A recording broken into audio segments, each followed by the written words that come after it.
Good morning, everybody, and welcome to the monthly PINEMAP webinar. Today, AIM 2, the modeling AIM, is going to be presenting the webinar, and this will be on project scaling loblolly pine productivity in the southeastern U.S. I want to introduce our speakers today. Randy Wynne at Virginia Tech, Steve McNulty with the Forest Service and North Carolina State University, and Bob Teskey with the University of Georgia. Randy is a professor of forestry and remote sensing with the Department of Forest Resources and Environmental Conservation at Virginia Tech. And he's a PINEMAP PI, and he is also a co-leader with AIM 2. His research interests are the application of remote sensing to forestry, natural resource management, ecological modeling, and earth system science. We want to especially thank Randy this morning as he braved 13 inches of snow to get into Virginia Tech to give this webinar. So thanks so much, Randy. Steve is a team leader and USDA Associate Professor and Ecologist with the USDA Forest Service Eastern Forest Environmental Threat Assessment Center. He's a PINEMAP PI and a modeling AIM 2 leader as well.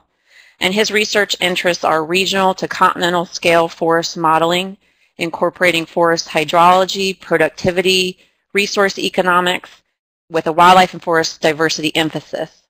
Additional emphasis on interactions and response of forests to global climate change and other environmental stresses. Bob Teskey is a distinguished research professor of physiology and forest ecology at the University of Georgia Warnell School of Forestry and Natural Resources. He's a PINEMAP PI, and he's working with AIMs 1 and 2. And his research interests are physiology, forest ecology, and how environmental effects of physiological responses, processes in trees, and in turn ecosystem functions and factors that control productivity and carbon sequestration. So I want to welcome our speakers and again thank them for being here, and thank all of you for being here this Friday afternoon. And I think with that, I'll let Randy take the floor. Good afternoon, everyone. Can everyone hear me just fine? I've got Charles Sabatia here in my office. I'm going to start with some material that Harold Burkhart put together, but he unfortunately could not join us, so I'm going to present some growth and yield material without having the personal expertise in the area, but Charles is here to answer questions as they potentially arise on that particular section of the activity. As we get started, I'm going to kind of move back a little bit to our proposal a couple years ago, and the graphic that I have out here is one that Asko Normetz put together for the proposal effort. And the most important thing to recognize is that there are facets of PINEMAP that really, with respect to the deliverables, can only occur with modeling. And inherently, we're looking at a three-way to four-way interaction. Okay, so we're looking at essentially our genetic manipulations or kind of inherent genetic stock. We're looking at a climatic gradient, and we're of course looking at management, and all that is certainly associated with our edaphic drivers as well. So inherently, as we start to think about the influence of climate variability and change on our stand productivity, it has to be associated with the kinds of things that are happening with respect to genetic manipulation and management changes that are occurring in that context. And so we've taken a hierarchical approach that starts with growth and yield modeling and kind of goes all the way up to the regional and continental scale modeling that Steve will talk about here very shortly. And it's very important to realize that some of the things, such as the genetic effects on stand productivity, can only occur, truly speaking, in the modeling context at the finer scales. And the coarser scales give us a chance to get a feel for what's happening in a landscape to regional context that is, certainly very valuable, but has some constraints associated with it, and we'll talk about that as we go forward. So we're going to come back to that particular diagram, but I did want to ensure that you realize that it's a multi-scale modeling effort. We're working very carefully to try to make sure that we have some model interoperability, that we're thinking very carefully about how the scaling occurs, and Steve's going to give us some additional input on that as we wrap up this webinar today. So I'm going to move into the growth and yield component, and if you take a look at this particular graphic, I think it's important to realize on the left here that the kinds of inputs that we would typically have in a growth and yield model are things like age, site index, stand density, perhaps some genetic stock information, planting density, and then various management interactions, silvicultural manipulations for that particular stand, which include things like thinning, fertilization, and release from competition.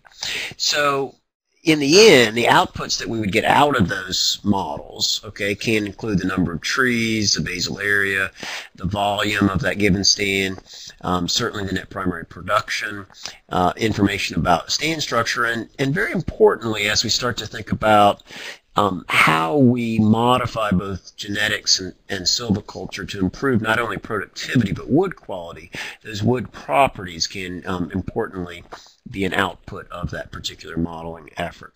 So I'm going to go on then with the assumption that we're proceeding apace here and talk a little bit about the two kinds of major components that I just spoke about and some specifics associated with each. So certainly I'm starting with the right on silvicultural inputs, the three that I just mentioned. We have thinning, the competition control, and fertilizer applications as primary.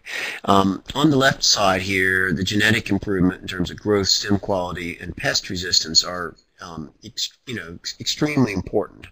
There was an early point where I think we kind of collectively spent a bit more effort on the growth side, but are certainly being very careful now as we kind of move forward in this area of improvement, that we are really thinking carefully about the resilience of the final input or output, as well as the quality of the wood that results when we're thinking about a commodity focus for our forest management.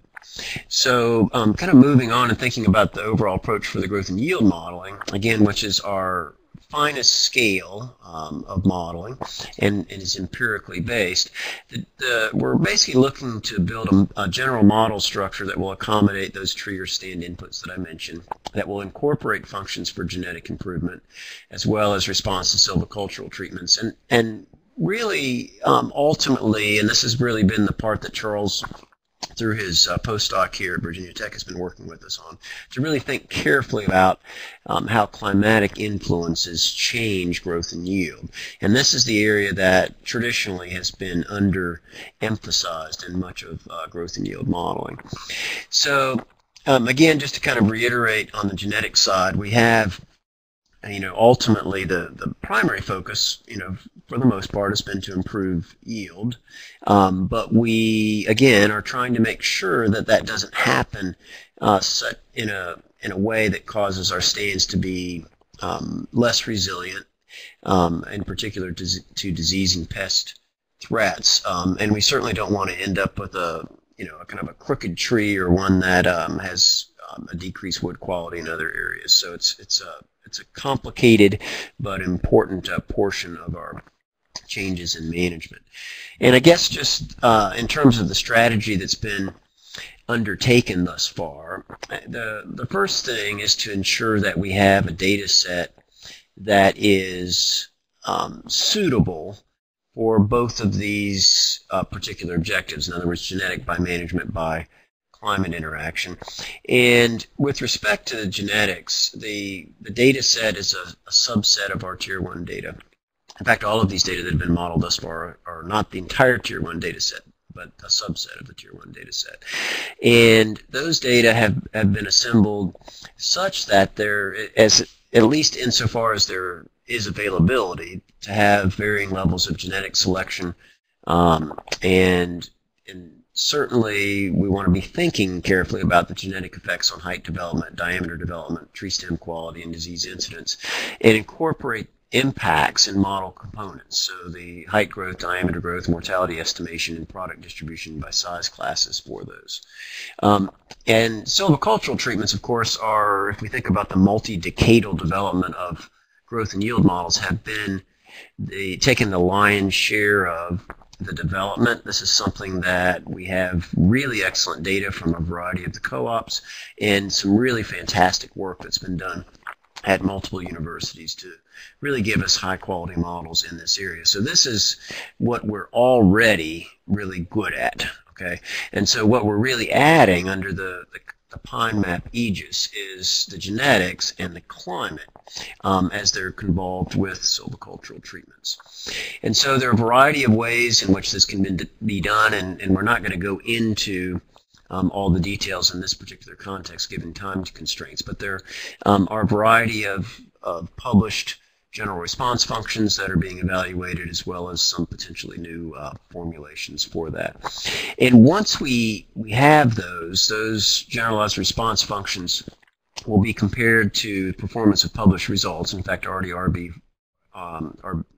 doing that already with the subset of data that we have.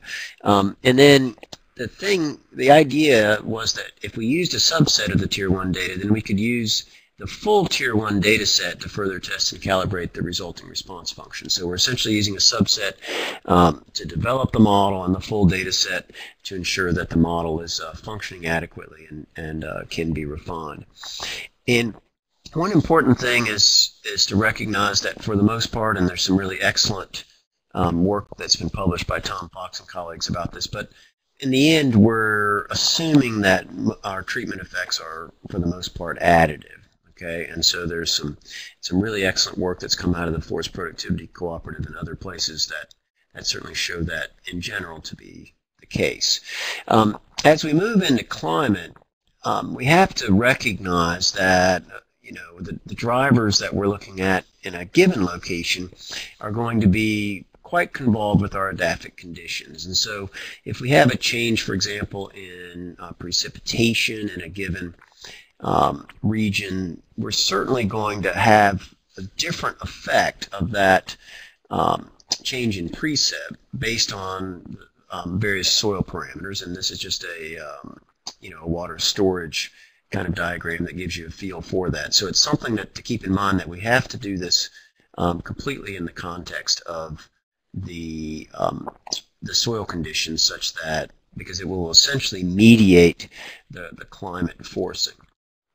And if we look at temperature, and this is just kind of a current map of the locations that we are using in the initial work for the growth and yield modeling, and kind of overlaid it within kind of generalized climate gradients for the Southeast, what we'll see is that our very warmest locations are underrepresented in the initial data set. So it's something that we're certainly going to be having to think about, but it is just kind of an artifact of kind of earlier study placement, and it's something that we're certainly kind of keeping a sharp eye on.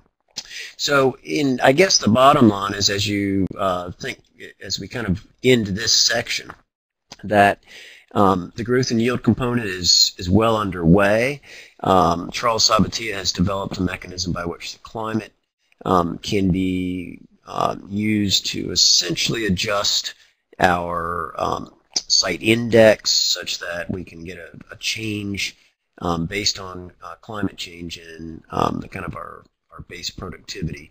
And so we're in the midst of developing this generalized model and are hoping for full deployment by about June. That's the deliverable target for the aim. Okay, very good. So Bob is already with us, but because of his teaching schedule, we had placed him toward the end. So we'll go ahead and proceed in the interest of time, and I'll try to be very efficient. So we have an effort to try to take a look at using available time series of Landsat data to improve our stand level kind of estimation of, kind of baseline biomass, the projections associated with climate, as well as a basic understanding of what kind of disturbance effects are occurring on the landscape. So I'll go ahead and talk to you a little bit about that, but quickly, because we want to make sure we have time for additional discussion toward the end. And I think the bottom line is to recognize that when we're looking at data sets that are associated with satellites, that first off, there's a resolution change, okay? If we are taking a look at this particular slide, this is one that's from an air photo, and really all the kinds of things that we would normally associate with stand level management are available for us in these photographs. But as we move to a 30 by 30 meter pixel, even though the data are freely available for essentially the entire globe, but certainly for the region, we start to have some issues. And one, of course, is that the scale is quite a bit different than what we're used to seeing with on the ground or with the photo. And we also have a situation where we are often missing data because of cloud cover and the like. And so one of the things that we've been really working very with quite a bit of effort from Evan Brooks with his doctoral work that'll be kind of continued under the PINEMAP aegis, is to essentially be able to model missing data. And this is a very, very important kind of activity, because in the end we can't really use these data sets without some mechanism by which it's done. So essentially what we've been doing is doing a Fourier regression, also called a harmonic regression, where essentially if you look on the left here, where hopefully you can see my mouse, but basically on the left-hand side of this graphic, what we have is a typical phenological curve, okay, for a given year or multiple years of overlaid data. We then fit essentially a series of sine and cosine functions to that curve, come up with a nice fit to the data, and where we then have missing data with respect to the imagery, we're able to model that quite nicely, and we end up with a truly periodic time series. So this is extremely important, and it works very well. Here's just an example for a given pixel in 2001. At a given location, you can see all the individual estimates associated with MODIS data, which come daily, but of course will occasionally have some cloud cover themselves. And kind of another competing technique for modeling the missing data is called star FM, is shown in this particular graphic. And I'm not going to spend a lot of time on it, but the bottom line is that we have a really great way now to model missing data. And so once we can do that, then we can start to say, well, how do we detect on the landscape, as we're trying to come up with baseline scenarios, the kinds of things we're doing to forests in terms of management, or forest conversion away from forest to some other land use, afforestation as we move to forest. So as we start to think about kind of PINEMAP regional objectives, these are really, really important questions for us. And so one of the things that we've been doing is taking a page out of the process control literature. Any of you that are kind of associated with any kind of industrial processes, whether it be yourselves or friends or colleagues, will be familiar with this kind of activity, but it's new to the modeling and remote sensing literature. And essentially what we try to do is actually treat the time series as a process. That process can then be in or out of control. There are several kind of common ways to use these control charts. In this particular graphic here, this is an exponentially weighted moving average, or EWMA control chart, that essentially, if we look at the green dotted lines here, as we're moving along with a Landsat time series, there is a point at which it goes out of control, and that means that something has happened that's atypical for that particular stand over time. And as we have looked at this, we've realized that we have a really, really good way to not only find clear cuts, which people have been able to do well for decades, but really very subtle changes in forest stand conditions, including various thins, which are shown up on this graphic, but also essentially growth. And you can see this on the green side here, because if you go out of control in terms of the long-term averages and you're actually accreting, that will also show up as a separate kind of signal. So the bottom line is, well, this is in review. It's a paper that's really turned out very, very nicely, and we're able to find various levels of thins, and on the flip side, that biomass accretion associated with a control chart-based approach to model data with Fourier regression. And if you look at the resulting map, here's a full Landsat scene in Alabama that we've used as a test case. And if you look at this on the left here, you can see that we can see both growth and removals. And one thing that we noticed in this particular effort is that known tornado tracks are also showing up quite nicely as removals in these data, which turned out to be a kind of an interesting kind of byproduct of the activity. So the other thing that we've been doing is working very carefully to make sure that our satellite-based estimation of leaf area index meshes well with our ground-based estimation. We've known we could do this for some time, but there turns out to be a little trick as you try to do this in stands that are thinned. And this is something that we've been focusing on with help from collaborators at NASA Ames Research Center. This particular graphic here shows the NASA-derived LAI product, which is based on a radiative transfer-based approach that has been ported from the MODIS algorithm, and this has been put together by Sangram Ganguly, Rama Namani, and some others at NASA Ames. And this is a test site in South Carolina that Christine Blinn has gone through and carefully taken a whole bunch of ground-based LAI data with an LAI 2000, comparing that to the Landsat-derived leaf area index. And what you can see here is that we're doing very well with the RT-based algorithm on the left, as well as kind of classic empirical algorithms on the right. And in fact, if you tune your empirical algorithm to your ground-based data, it's actually going to perform even better than the RT-based algorithm, which is designed to work essentially on a continental to global scale. But still, the RT-based algorithm is working extremely well, and we're very confident about its implementation in the broader landscape. Now, the next thing to think about is that when we have satellite time series, which we can now develop through our harmonic regression approaches, and we're able to identify the time of stand establishment, either through stand records or from a variety of satellite-based approaches. One thing that we've recognized, and this is the last chapter of Evan Brooks' thesis, but also an activity with which Christine Blinn has been working quite closely, is that we can start to come up with productivity clusters associated with LAI development in the stand. So in this particular graphic, we've got some stands in central Alabama on the right. On the left, we've essentially done a multi-temporal clustering for all of these stands that were established in 1988. And what we see is various LAI trajectories that are associated with these clusters that are also mapped out on the landscape. And I truly hope you can see the exciting nature of this, because we can essentially map for the first time an essential element of stand productivity.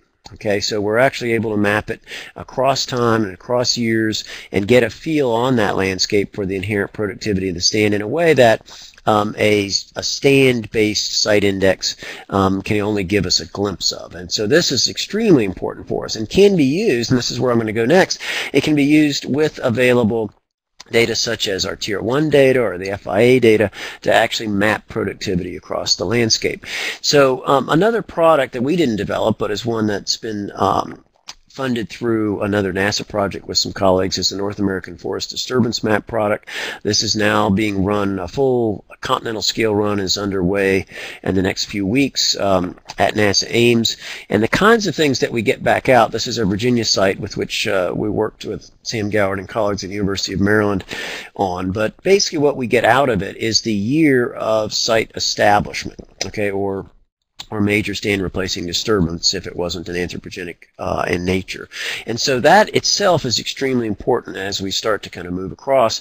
Meanwhile, there's also a major effort by the Forest Service to redo the NLCD canopy cover map, which is itself a really important product that can be used in our modeling.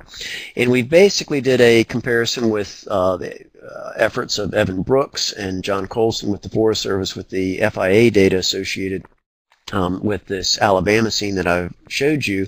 And we basically, for the vegetation change tracker, this idea of getting disturbance from a long Landsat time series, we separated it into 4 categories: persisting non-forest, persisting forest, disturbed 10 or less years ago, and then 11 to 22 years ago. We also took the canopy cover product and put it into essentially 25% classes, with the exception of the very low canopy cover classes, and took a look at a double sampling kind of estimation for growth. And what we realized is that our separation into Fourier-based growth classes actually outperforms any existing method that the Forest Service is either using or anticipating to use with respect to stratification for growth. So we ultimately have an external vindication using the FIA data that our idea of coming up with these productivity clusters that can then be clustered and associated with edaphic and climatic conditions is actually quite powerful, and shows a great deal of promise as we integrate it into our landscape to regional scale modeling. Okay, so I guess if we think about those clusters that, and that's first bullet point I just mentioned, we do need to know where the forests are, and that's something that existing efforts such as NLCD or the North American Forest Disturbance Project can give us, but we'll essentially, as we move to larger areas and kind of a south-wide analysis, that will end up with a great number of possible clusters that can be used, and we essentially, once we have forest, non-forest, we can then age the stand and then come with growth-based clusters that can then be used in by themselves to give us a baseline and scenario-based estimate of growth, but also can help us with things like fertility index in 3PG or site index in our growth and yield models. Okay. So before I leave this particular section, which I'm speaking, and again I've had to speed up to make sure we can finish on time, but I did want to indicate that we're also analyzing southwide LIDAR data in the context of our modeling, and that's primarily to make sure that we understand what our fuel loads are, and essentially to interact with AIM-4 and some of our need to assess kind of fuel loads and fire risk. And so in the end, we have to be able to take the available LIDAR data, and this is really first kind of southwide or regional scale analysis of LIDAR data that's ever taken place. And this is Ranjith Gopalakrishna's doctoral work, who's working with us here at Virginia Tech, and is essentially doing a really state-of-the-art effort to quantify canopy and understory fuel load characteristics using LIDAR data to understand the relationship between management and the resulting fuel loads, and to take a look at the future fuel load trajectories in the face of climate change and planned management strategies. It's a really Herculean effort. We're looking at about 4 terabytes of data. They've been intersected with John Colston's help with the available FIA data for the South. You can see why that it does not cover all of the Southeast by any means, but certainly a very rich gradient that is, in fact, a little bit more comprehensive than our available subset of Tier 1 data that is utilized in the existing growth and yield efforts. And so basically those LIDAR data are being spatially joined with FIA plot location. That's already happened. We then have over 6,000 geographically dereferenced plots. Those no longer have plot coordinates associated with them at all to essentially adhere to FIA data policies. And we have, however, though, the LIDAR data and the FIA field data, and the appropriate correlations between those two is certainly part of the ongoing analysis. So I had to go speedily. I do apologize for that, but we need to turn now to Steve and to Bob. So I think. Okay. So 3PG in this grand scheme of things fits between the growth and yield models and these regional models that Randy and Steve have been talking about. Logically, I should have gone after the discussion of Harold's work with the growth and yield models, but I had, as Randy mentioned, I had class until just about 12, a little bit after, actually. And so I wasn't sure I'd make it here on time, depending on whether or not students wanted to stick around or not. Anyway, I'm here now. So 3PG is a process model. And the acronym stands for Physiological Processes Predicting Growth. And it's a model. Let's see if I can make that work. Trying to pull something down. Oh, well, I can't pull something down. But so it's a model that uses simple representations of physiological processes. And that is a huge advantage to us because most process models require such dense information that they really are not transportable across the landscape. They can accurately represent processes and growth for single stands or very closely associated stands, but rarely can you move them very far and get anything useful out of them. The other thing is that they require so much information usually that there just isn't information across the landscape to make them run. So 3PG is different than that. It was developed by Landsberg and Waring a number of years ago and has been used widely across the world for predicting growth of many different forest types. And now we're applying it to loblolly pine plantations. And okay, so this is what it needs to run. We need to know something about the site. So we need soil type, and soil type will help us evaluate maximum, minimum soil water holding capacity. We need to know how many trees were planted on the site. And then we need to know something about the site fertility rating. This actually turns out to be something that's very important in the model. The model is very sensitive to it, but at the same time, it's also a difficult term to predict accurately. And so well, I'll talk a little bit more about it later, but three people that are working with 3PG in the region are all of us are actively working on refining this site fertility rating. All right, then in terms of weather information, it requires very simple weather data, which is great because it's available from NOAA, and we need rainfall, maximum and minimum monthly temperatures, and that's monthly average rainfall. We need total solar radiation, which we get from websites, and frost days. NASA has a nice solar radiation site, by the way. And then we need to know something about the physiology of the species we're working with. And so we've spent a lot of time parameterizing this model for loblolly pine. And I wanted to sort of mention the types of physiological parameters that are required to make a model like this work. And so we need to know something about how carbon is utilized by trees once they've gotten access to it through photosynthesis. How much goes into foliage, how much goes into stem, how much goes into roots is defined by allometric relationships. Then we need to know something about the canopy and the physiological processes which exist in the leaves. And so we need to know specific leaf area. We need to know how light is intercepted through the canopy, and that's that K value. And we need to know the efficiency that that light is converted into carbon photosynthesis, and that's the alpha term. And we need to know something about canopy conductance, and we need to know how rapidly trees will die in loblolly pine plantations. And we need to know something about how litter falls and how much roots turnover there is in stands. We need to know how the efficiency of physiological processes change with tree age, and also how temperature and frost affect growth rate. And then we need to know one other general group of things, and that's we need to know the ratio of net primary productivity to gross primary productivity. And what that means really is the ratio of carbon gain to respiration. So this allows us to greatly minimize a very difficult thing to accurately measure well and accurately predict well, and that's respiration. So we have a very, very simplified picture of respiration. It's just tied to net primary productivity.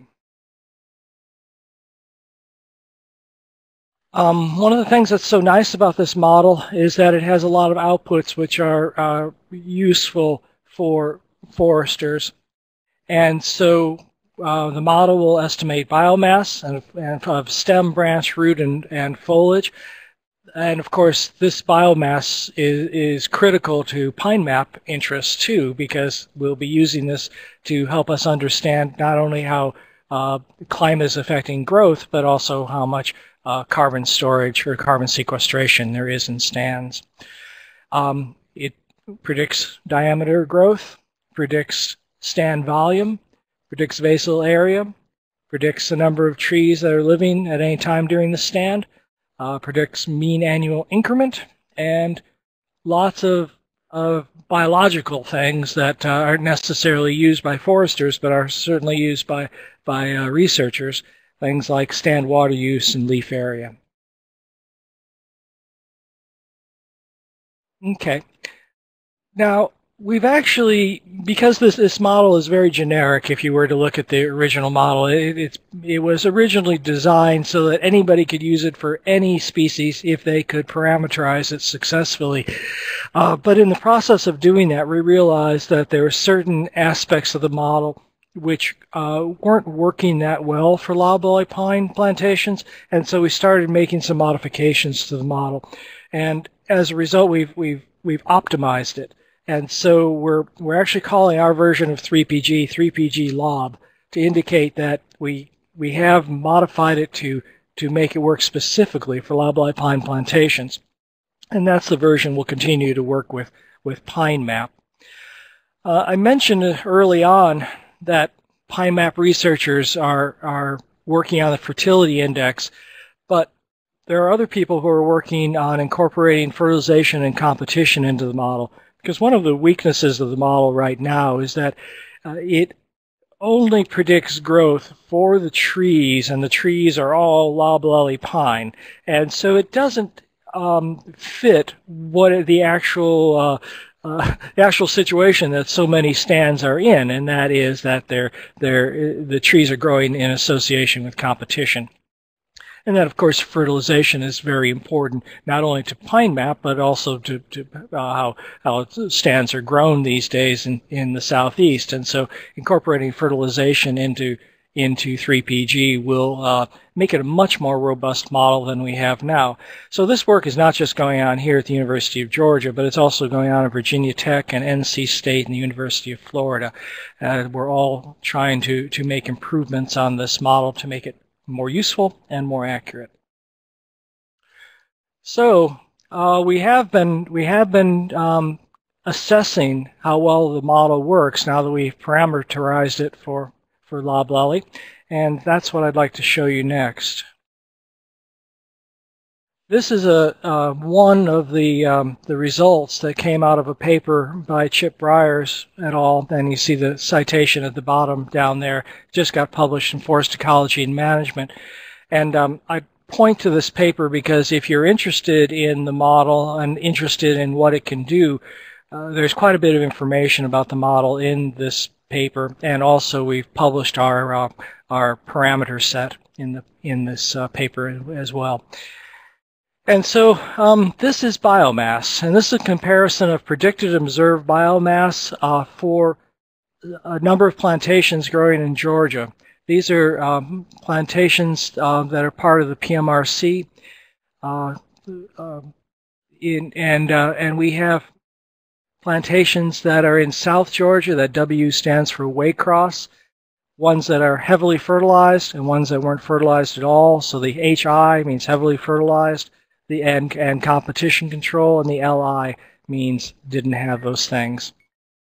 And then we have another comparison of Tifton. That's the T you see in this diagram.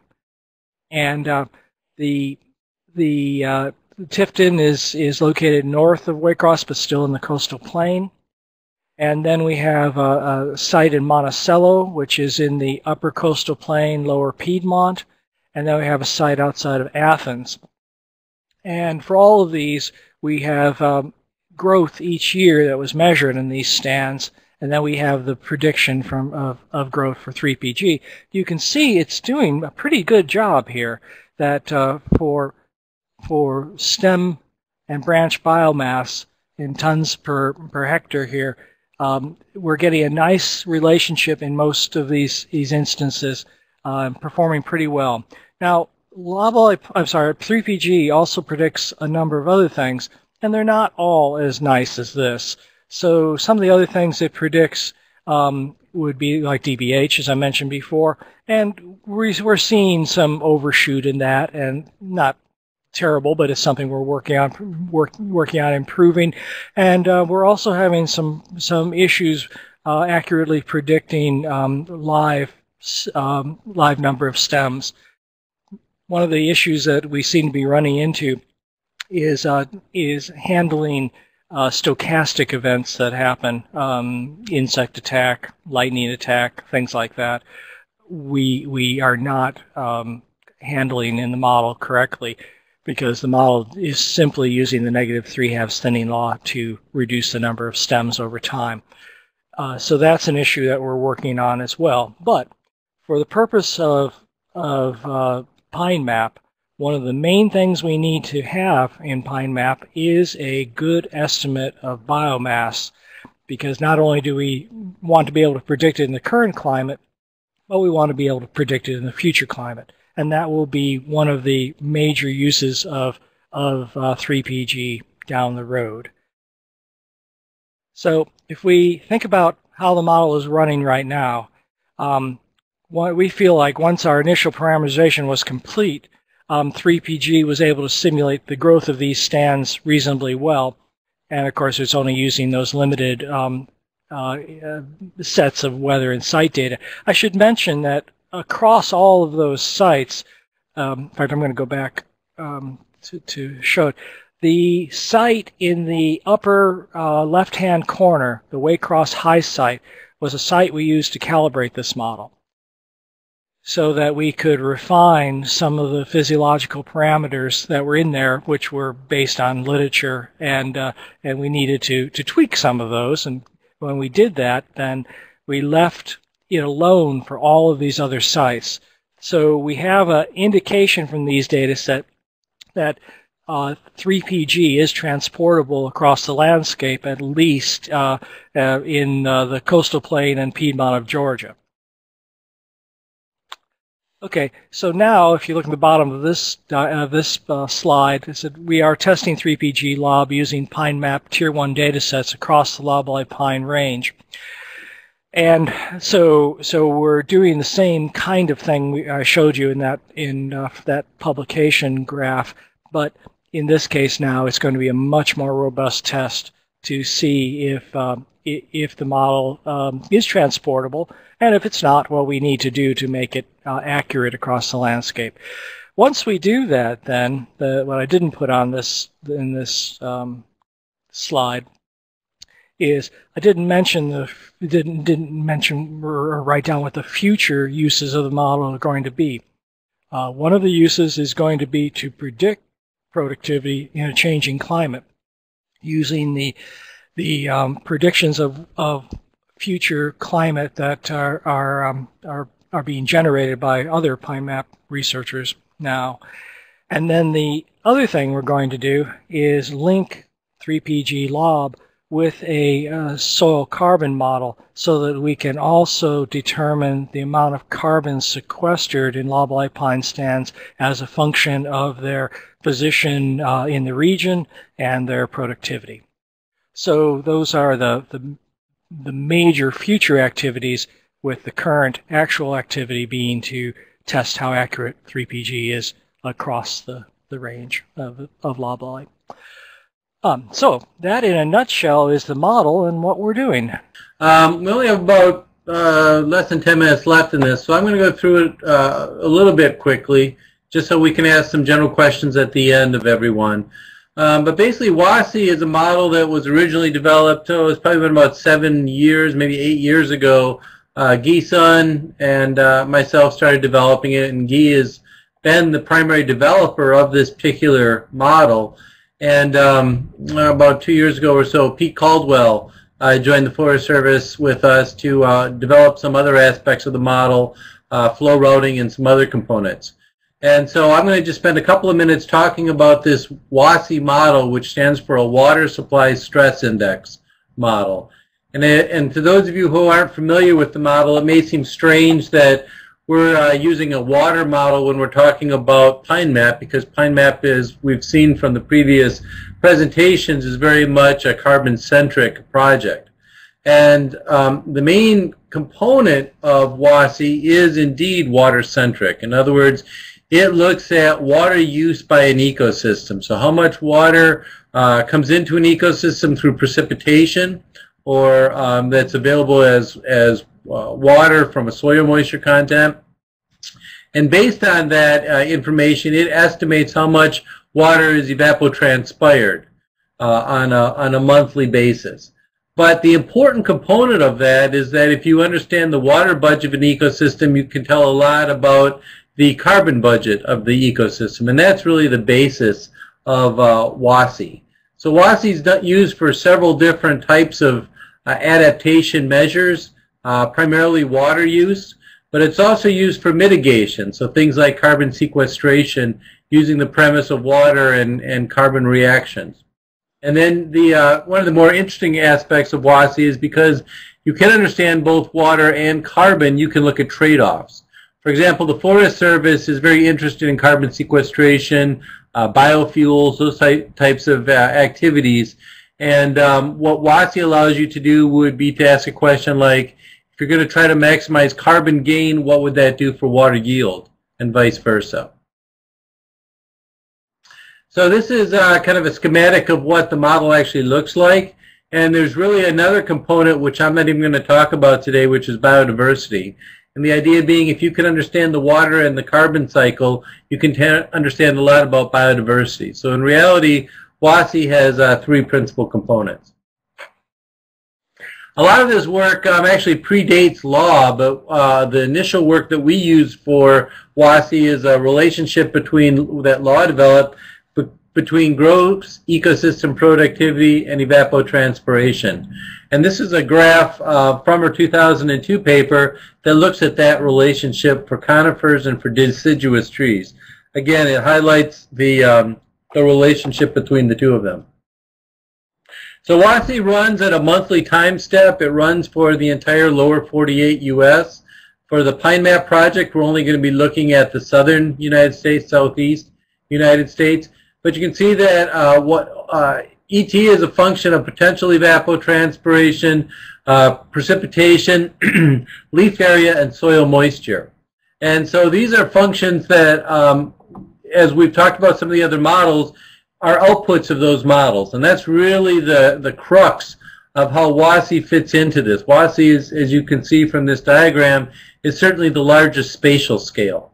And as the largest spatial scale, it's trying to take some of the finer level measurements that are either predicted or measured and extrapolate them across the entire southern area. And so that's kind of the key point of where WASSI meets these other models. So from a water supply stress index, it's just a matter of supply over demand. There's a lot of components of WASSI that we don't use in this particular project, which include anthropogenic water use. But it's important to understand the larger picture of water supply within the carbon sequestration question.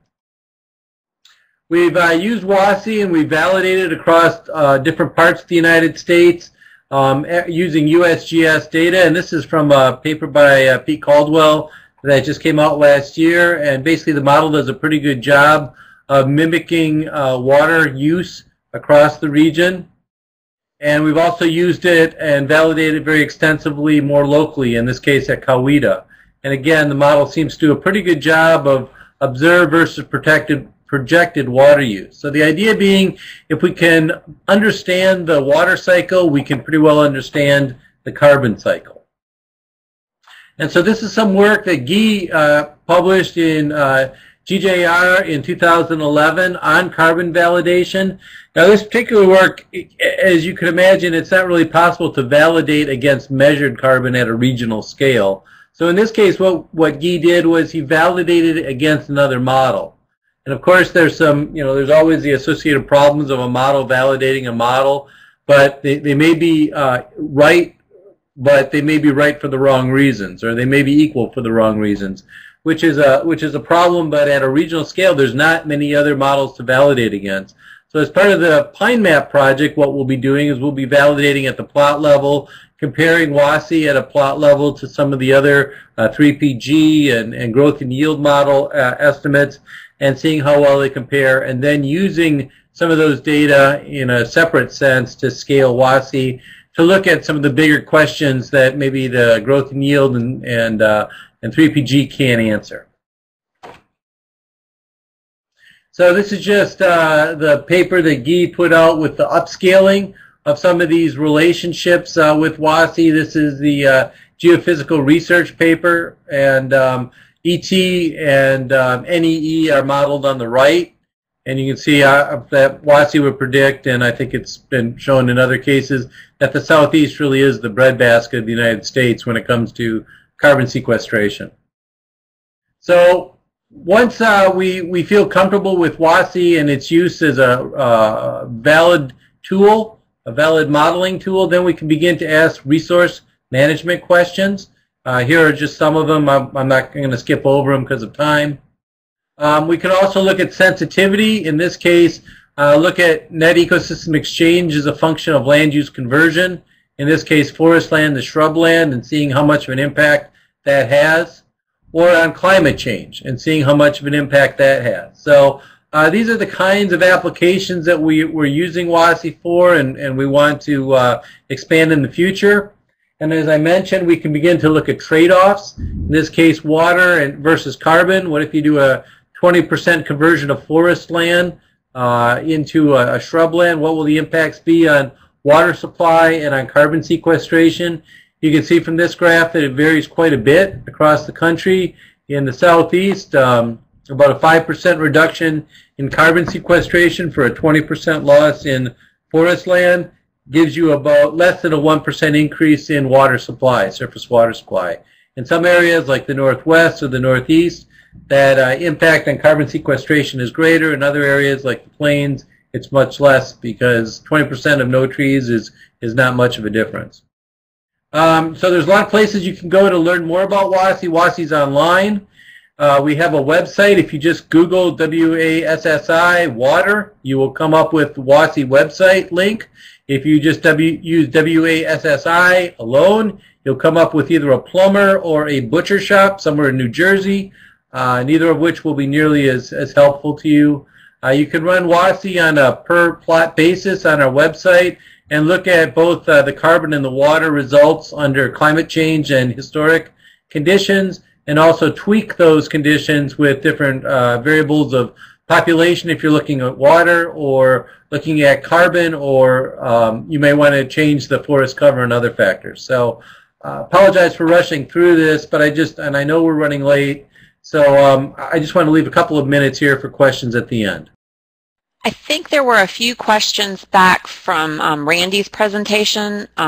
Gary and ASCO had some questions. And then I think some people might be typing some additional questions maybe for Steve. But let's see. Gary was interested, Randy, in what resolution it was at, and I think it was when you were talking about leaf area index, but I could be wrong.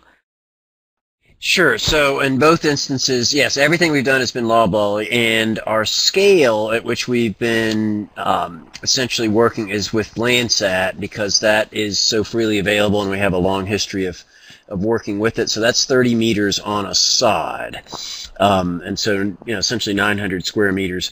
I also saw Gary has a question here. What's the minimum scale that WASSI can be used at predicting? And Guy's on the line here too. He may want to. We already did. Chime in on this. WASSI, as he says here, can be used at the stand level. So it's a dimensionalist model, meaning that it can be used at any scale that you have the input to put it in, because it uses a very few input parameters. Generally, we use it at a large scale because we don't need things that other models might need, wind speed and and those sorts of parameters that are hard to get at large scales. So WASSI is really designed to be used at a coarser resolution, but it doesn't mean that it can't be used at a site level, as Guy noted. So, and actually, when you go on the website, and you can pull up a zip code, or you can pull up a county, you can pull up all different ways of getting to point data, and what it does is it links you to a database that we have that are the parameters that actually run WASSI. So you can run it for any particular part of the country. And just to make the point, this is something that we're aiming to make sure that we have available at every modeling scale. And as a link, I guess, with this, ideally we will at some point, and there's already a crude representation of this already, and that is with the TACAMO tool, the template for assessing climate change impacts and management options, which is another component of the PINEMAP project as part of the outreach.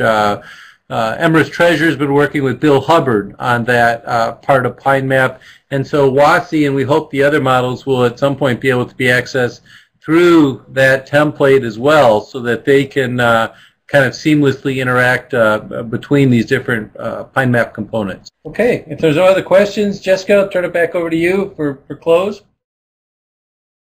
Thanks. Does anybody have any final questions about any of the presentations?